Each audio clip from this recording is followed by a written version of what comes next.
now that we're oiled up and ready to go, you just want to check your uptake.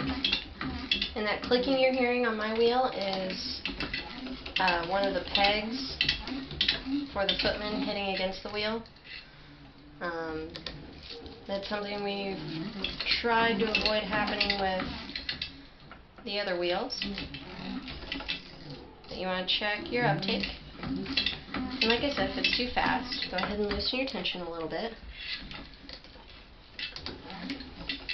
And there's a lot of other videos online right now showing how to do this.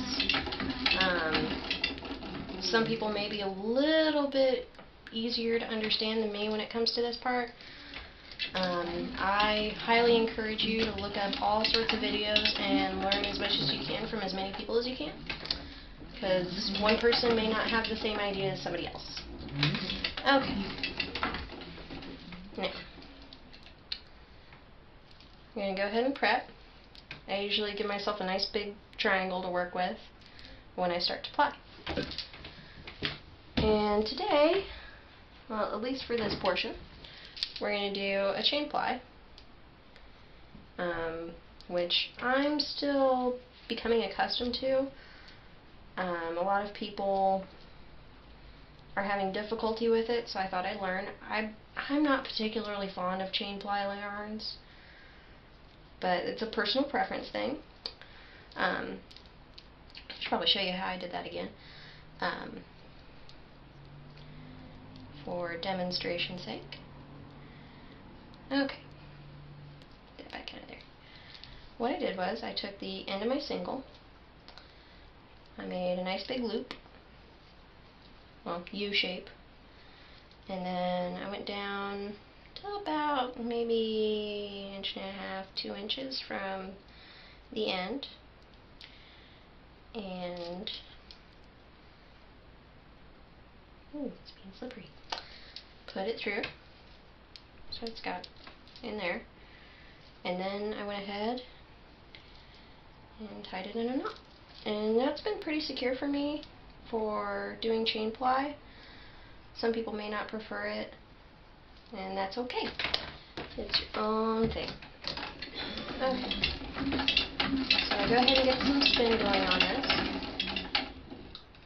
And I'm sure many of you know how to chain ply by now. Like I said, I'm still learning, so I will freely admit this is like my 3rd chain ply ever. And what we're getting is a lot of energy in here. And I'm betting a lot of people get these weird snarls in there too.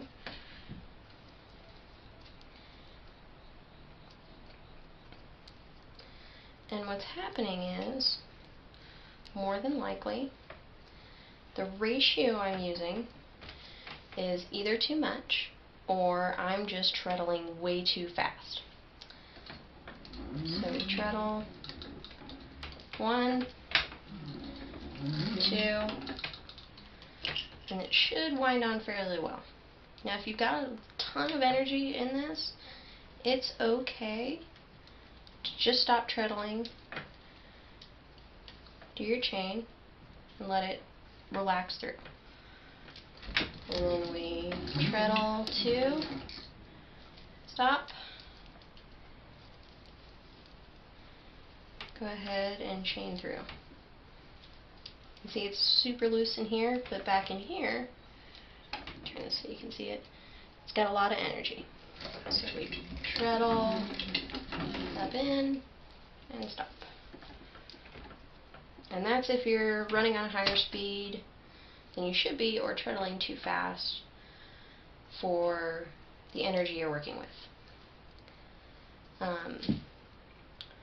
What I highly recommend doing when you're doing a chain ply is putting it on the smallest whirl on the back of your wheel. That's going to give you your lowest ratio.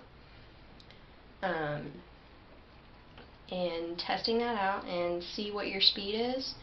I'm doing this chain ply very slowly, so I'm going to end up with a lot more energy in here because I naturally just treadle like the dickens, and it's just going to be way too fast for this, and that's okay.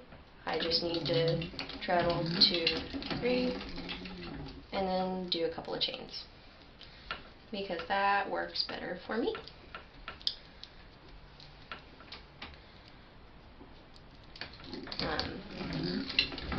if you're seeing this video and you've never chain plied before, you're probably very confused at this point, and I don't blame you.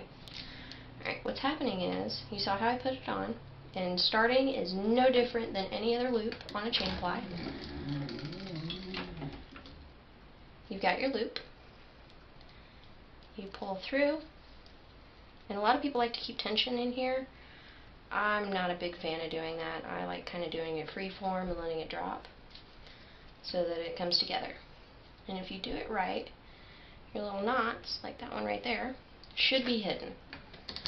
This is a great way to maintain color changes in your spinning, as opposed to doing fractal spinning or many other forms.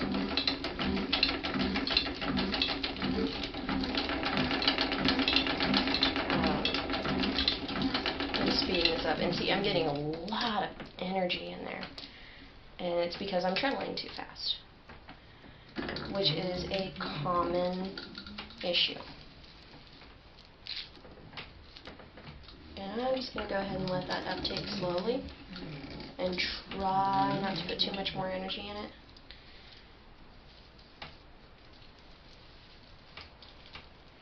And it may even take just hand widening it on there to, because I'm getting a lot of spraying in that. I don't want that to be in the rest of my work. And wind it on there. And this is only if you're having a lot of trouble with your chain ply and just learning how to do it. Once you get the hang of it better, because obviously I'm not, just is what it is, but you'll be able to meter yourself better and keep track of your spinning a little bit better.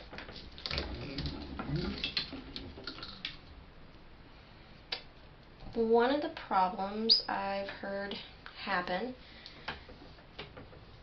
is that the bobbin isn't winding tight enough.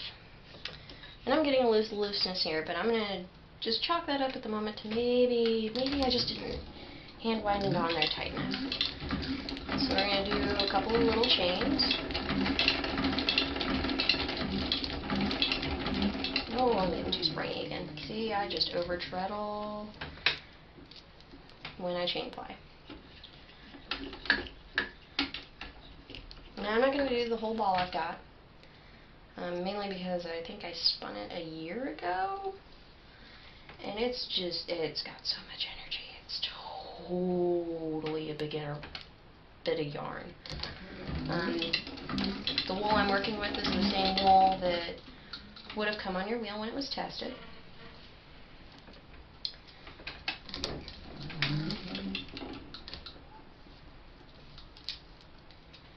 And definitely check out a yarn barn. It was very inexpensive. I don't know what the price is going to be region to region on it, because I know that changes somewhat sometimes. It seems to be a consistent price season to season. It takes dye very well. Just use a little more fixative than you think you should, and it should be fine. Okay. I'm going to go ahead and see if I can break this. There we go.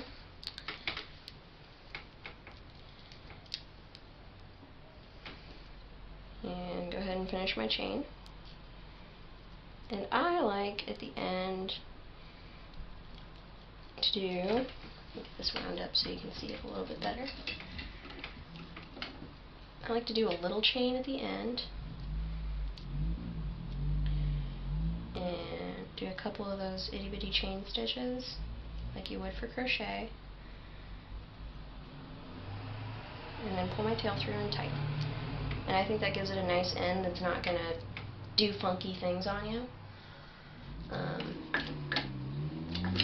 And with the loose bobbin, I'm not going to be able to show you very easily with chain ply since I'm still learning it. But regular, like 2-ply, I can show you more easily, so we're going to go over that next.